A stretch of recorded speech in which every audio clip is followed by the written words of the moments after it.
A wealthy single mother never expected a simple dinner to change her life forever. It happened the night she saw a black waiter teaching her autistic son to speak. Something years of therapy had failed to do. Get that man away from my son right now. Vanessa Collins' sharp voice cut through the elegant silence of Elysium restaurant. Every head turned toward the most luxurious table in the room, with a 38-year-old real estate mogul, famous for her icy attitude in business, pointed angrily at Marcus, the waiter kneeling beside her son, Lucas. Just minutes earlier, Lucas had been in the middle of a sensory meltdown, screaming, banging his head against the table. But now, the 7-year-old sat quietly, focused on a waiter, who was calmly drawing shapes and numbers on a napkin. "Ma'am, he's only helping your boy," Pierre, the maitre d', tried to explain, sweat gathering on his forehead. Marcus is training in alternative communication. "I don't care what papers he forged," Vanessa snapped, standing tall in her flawless blazer. "Who gave him permission to touch my child? Do you even know who I am?" An uncomfortable silence spread across the room. At the next table, Dr. Elizabeth Montgomery, a respected neurologist and Vanessa's close friend, lowered her gaze, pretending to dig through her purse, embarrassed by the scene. Marcus didn't flinch, his dignity shone in his eyes as he slowly stood. "I apologize for interrupting, Mrs. Collins. Your son was using echolalia, repeating numbers in sequence to calm himself. I simply wrote them down so he could use them as a visual anchor." Vanessa froze. How did this waiter know her full name? And how could he know advanced medical terms about her son's condition? Words she barely understood, even after consulting the best specialists in the country. "Mommy, look." Lucas's voice broke the silence. A whisper, yet clear. The entire restaurant seemed to stop breathing. Lucas hadn't spoken a full word in almost 2 years. The boy pointed at the napkin where Marcus had written 7654. "It's a countdown," he said softly. "It helps me feel calm." Vanessa's heart nearly gave out. Her son, her silent boy, was speaking, forming complete sentences, communicating. "How did you—" she began, but the restaurant manager, Charles Westwood, hurried over. His voice was stern. "Mr. Marcus, please come with me to the office. Mrs. Collins, we deeply apologize for this incident. The employee will be disciplined." A flicker of anger crossed Marcus's face, but it quickly faded into calm determination. Vanessa, an expert negotiator, recognized it immediately. This man wasn't defeated. He was planning. "Don't bother," Marcus said evenly, unbuttoning his vest. "I quit. Some places don't deserve the best of us." He turned to Lucas and smiled warmly. "It was an honor meeting you, young mathematician." To everyone's shock, Lucas reached for his hand. "Stay," he whispered, voice trembling. "Please." Vanessa felt tears sting her eyes. 2 years of expensive therapy, endless specialists, and international treatments had done nothing. Yet this man, in a matter of minutes, had reached her son. "Your car is waiting outside, sir," Charles said coldly, clearing a path. "Don't make us call security." Marcus nodded, walking toward the exit with quiet pride. As he passed their table, he slid a small card onto the napkin covered with numbers. Vanessa picked it up without thinking, hiding it in her palm. Shame washed over her, not just for the public scene, but for something deeper she didn't want to face. When she looked at the card, her chest tightened. Dr. Marcus Washington, Ph.D. in behavioral neuroscience, specialist in nonverbal communication. What no one inside that restaurant could have guessed was that this wasn't the end. It was the beginning, a journey that would forever change 3 lives. Because behind the apron stood not just a waiter, but a man with purpose, carrying a past that would one day tie him to Vanessa in ways she could never imagine. If this story of prejudice and second chances has touched you, imagine this. How a single business card would become the first step in tearing down an empire of lies that had trapped Lucas in silence. Over the next 2 weeks, Vanessa Collins lived between guilt and hesitation. Some nights she regretted how she had treated Marcus. Other nights she planned ways to contact a man who had made her son speak for the first time in years. The card sat on her nightstand like a weight on her conscience, reminding her every morning of the choice she hadn't made. Vanessa, the powerful CEO of Collins Enterprises, used to making million-dollar decisions in seconds, now found herself frozen by shame. "You need to call him," Elizabeth urged one afternoon as they watched Lucas from the mansion window. The boy sat in the garden, endlessly scribbling the same sequence of numbers in his notebook. Since the restaurant, he hadn't spoken a single word. "For God's sake, Vanessa," Elizabeth pressed, "put your pride aside." "It's not pride," Vanessa whispered, her eyes locked on her son. "It's fear." She was a woman who had fought against a boardroom full of men and won control of her company when everyone expected her to fail. But this fear felt different, because deep down, there was another reason for her hesitation, one she hadn't told even her closest friend. Something connected to the name Washington. "I'll research him first," she finally decided. What she found shocked her. Dr. Marcus Washington, 34, was a genius. Harvard graduate at 22, PhD from Stanford by 26, published researcher in child neurology and nonverbal communication. But then she uncovered the part that left her breathless. 3 years earlier, Marcus had abandoned his academic career after a scandal involving his younger brother Jason, a boy with severe autism, who had died under the care of an experimental facility called the Horizon Clinic. The very same Horizon Clinic where Lucas now received treatments. And worse, the clinic was owned by Collins Enterprises. Vanessa's stomach dropped. Marcus hadn't been at the Elysium restaurant by accident. He had been watching, waiting, studying. A single word echoed in her mind: revenge. Across town, in a modest apartment, Marcus stood before a wall covered in documents. In the center was a smiling photo of Jason. Around it, newspaper clippings on the Horizon Clinic, financial records tied to Collins Enterprises, and even candid photos of Lucas at public events. "I'm getting closer, little brother," he murmured to Jason's photo. "She'll come to me. I know it." The phone rang, breaking his focus. It was Pierre, the maitre d' from Elysium. "She's looking for you," Pierre said. "She hired a private investigator.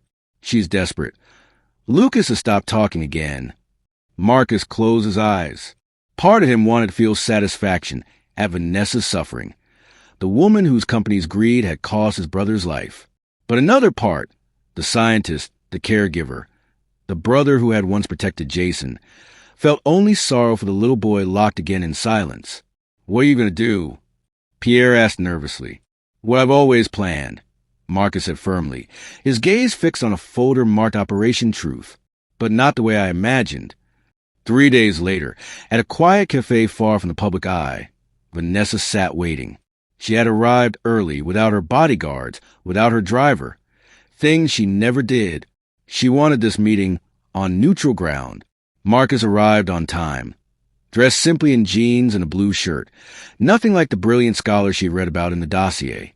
He saw her immediately, but before walking over, he pulled out Jason's photo, looked at it, and whispered something under his breath like a vow. "Thank you for coming," Vanessa began as he sat across from her. "I didn't come for you," Marcus said coldly. "I came for Lucas." The silence between them was heavy. "You knew who I was from the beginning," Vanessa said. Marcus's intense stare didn't waver. "From the moment Horizon took your son as a patient. And the restaurant job," she pushed. "Coincidence." Marcus gave a half-smile. "Do you really believe in coincidences, Miss Collins?" Vanessa felt fear prickle her skin, but she steadied herself, just as she had in countless high-stakes negotiations. "What do you want?" His answer stunned her. "I want you to hire me as Lucas's personal therapist, with full access to all of his records at Horizon, and I want the authority to completely change his treatment." "That's absurd," she shot back. "Why would I trust my son to—" "Because," Marcus interrupted, leaning closer, his voice razor-sharp, "while everyone at that restaurant saw a meltdown, I saw a boy begging for help. Lucas was trying to tell you that the treatments you trust so much are hurting him." Unexpected tears stung Vanessa's eyes. "How did you—" she whispered. "The numbers, Mrs. Collins," Marcus replied calmly. "That sequence wasn't random. Yes, it was a countdown, but also a code. Lucas is a genius, fighting to survive what they're doing to him. At that moment, Vanessa made a choice that would change everything. Not because she trusted Marcus, but because she loved Lucas more than anything else in the world. My driver will bring your contract tomorrow, she said, rising from her chair. But know this, Dr. Washington. If I ever discover this is revenge for your brother's death, there will be no place in this world where you can hide. She left quickly, not noticing the slight tremor in Marcus's hands as he tucked away Jason's photo, or the small recorder he quietly switched off under the table. The game of chess between them had only begun, and in that game, Lucas was both king and pawn, the most valuable piece neither could afford to lose. 3 months later, Marcus Washington was no longer just a waiter. He was Lucas's private therapist. The boy's progress was undeniable. He was speaking again, forming complete sentences, drawing with intent, even inventing his own mathematical codes to show emotions. The Collins mansion, once tense and heavy with silence, had softened into something almost normal. On a bright morning in her 40th floor glass office at Collins Tower, Vanessa reviewed the latest session recordings. The boy on screen was smiling, confident, free. Relief warmed part her heart. But another part remained sharp, guarded, watching Marcus from a distance. Dr. Montgomery is on the line again, her assistant interrupted. She says it's urgent. Vanessa frowned. Elizabeth had been acting strangely for weeks, canceling lunches, avoiding the mansion. Put her through. Vanessa, we need to talk. Elizabeth's tense voice came over the speaker. But not on the phone. I'm busy, Liz. Get to the point. A heavy sigh. It's about Dr. Washington. And Horizon. I found something disturbing. Vanessa's heart skipped. My office. 1 hour. While she waited, she opened her personal safe and pulled out a folder labeled Project Chrysalis. Confidential. Only she and Dr. Winters, Horizon's director, had ever signed the documents inside. Unapproved experiments. Risky procedures. Promising results, but at a cost labeled as acceptable side effects. When Elizabeth arrived, her face carried the same fierce determination Vanessa remembered from college, back when they stood together against a corrupt professor. What do you know about Jason Washington? Elizabeth asked bluntly. Marcus's brother? Only that he died at Horizon during some experimental treatment. Elizabeth placed a flash drive on the table. Not exactly. He didn't just die. He was deliberately used as a test subject for the Chrysalis Protocol. No informed consent. No protection. Vanessa paled. Where did you get this? Marcus gave it to me 2 months ago. At first, I didn't believe him, but the reports are real. Elizabeth bit her lip. Vanessa, tell me you didn't know. Of course not. Vanessa snapped, but a memory hit her. Signing a rushed document she had barely skimmed. Her stomach twisted. Elizabeth's voice lowered. It's worse. The same protocol is being used on Lucas. The words crushed her. Impossible. Lucas is improving. Temporarily, Elizabeth interrupted. The long-term neurological effects. The phone rang, cutting her off. Vanessa's private mansion line. Mrs. Collins. The housekeeper's trembling voice said, Dr. Washington is in the main office with Lucas. He locked the door and activated the house broadcast system. He's showing something on every screen. Call security. Vanessa shouted, already running for the elevator with Elizabeth at her side. At the mansion, every TV, tablet, and monitor glowed with the same live broadcast. Marcus, seated calmly beside Lucas, facing a wall covered in evidence. Good afternoon, Vanessa, he said into the camera. I imagine you're already on your way. Don't worry, Lucas is safe. In fact, for the first time since Horizon began treating him, he is truly safe. Lucas smiled at the lens. Hi, Mom. I'm helping Dr. Marcus save other kids. Marcus gestured to the wall of documents behind him.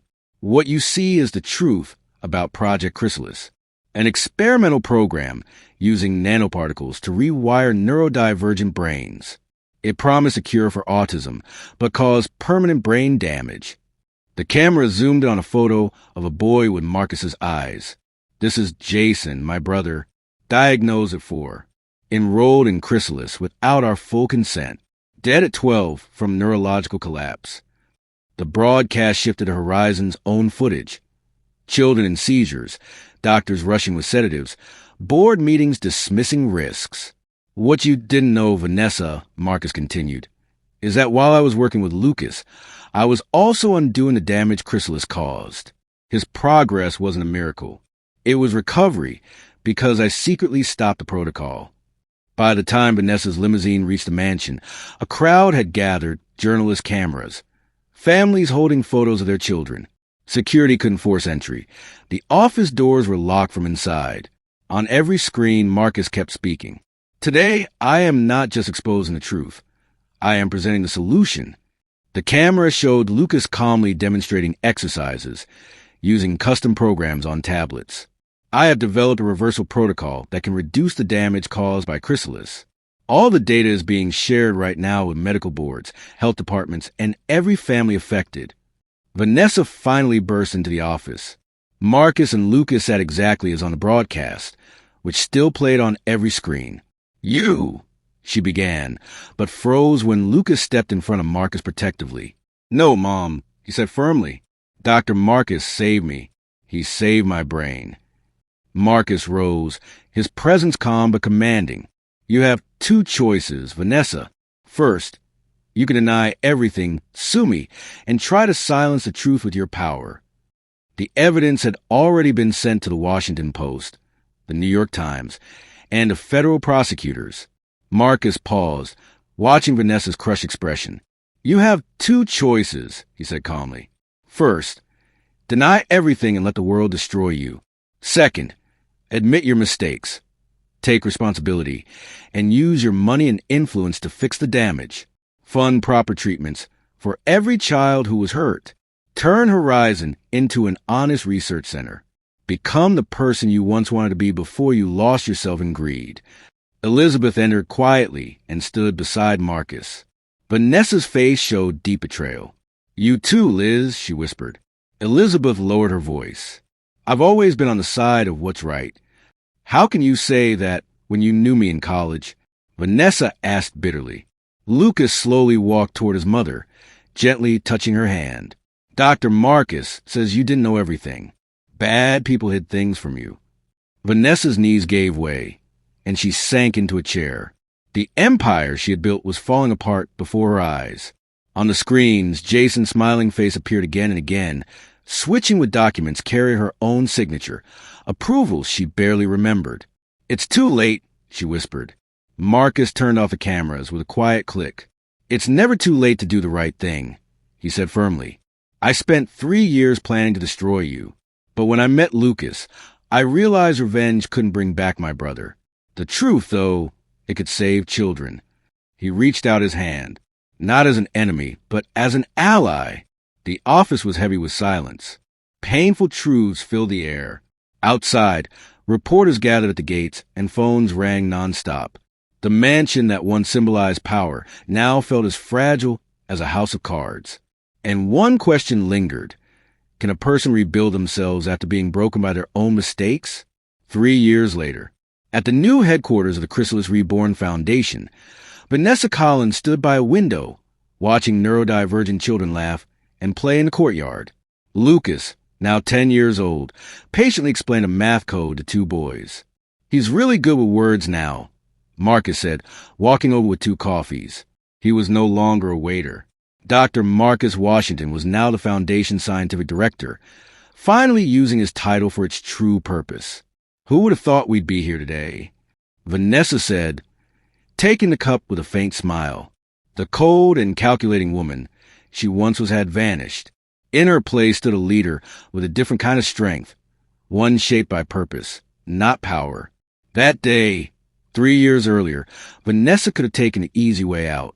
She could have covered up the scandal, sacrificed a few people, and saved herself. Instead, she had chosen the unthinkable. She had taken full responsibility. "How could I forget?" Vanessa murmured, remembering the day of the public hearing. She had stood before the Senate committee, cameras everywhere, her voice steady. "I failed not just as a CEO, but as a mother and as a human being. Today, I am here to do what is right. Collins Enterprises was dismantled and rebuilt as a nonprofit foundation. Vanessa's fortune, almost all of it, funded treatments for more than 600 children harmed by the Chrysalis Protocol. Jason would be proud, Vanessa whispered. His name no longer carried pain. In the lobby, his photo hung with a plaque, so that no child will ever be silenced again. Elizabeth entered, smiling. They're waiting in the main auditorium. Families filled the hall. Mothers and fathers who had once demanded justice now gathered to witness something greater, redemption. Vanessa walked to the stage without notes or a teleprompter. Her voice shook slightly. When we lose our way, the universe sometimes sends unlikely messengers to guide us back. For me, it was a waiter who refused to be invisible. She glanced at Marcus, and a child who deserved to be heard. In the front row, Lucas smiled, his restless hands drumming softly on his lap. Next to him sat a chair holding Jason's photo. Today, Vanessa announced, "We share victory." The reverse protocol created by Dr. Washington, and our team has been approved worldwide. It will be given free to every clinic treating neurodivergent children. No family will ever pay a cent. Applause shook the hall. Marcus, standing at the back, wiped a quiet tear. Vanessa raised her eyes to the crowd. Some people ask if I regret losing my fortune and empire. The truth is, I've never been richer. Because there is no wealth greater than truth, and no power stronger than doing what is right, especially when it's hard. When the auditorium was empty, only Vanessa, Marcus, and Lucas remained. The boy walked up, handing them a drawing. It was no longer numbers and codes, just 3 people holding hands. Family, Lucas said simply. Vanessa looked at Marcus. For a moment, neither spoke. Then Marcus gave a small nod. Yes, Vanessa whispered, taking Lucas's hand and reaching out her other to Marcus. Family. As the sun dipped low, painting the sky gold, 3 people who began as enemies stood united. Their wounds had become the doorway to healing. And as night fell on the Chrysalis Reborn Foundation, one truth lingered in the halls. Real wealth is never in the empires we build. It's in the lives we change when we choose courage and do what is right.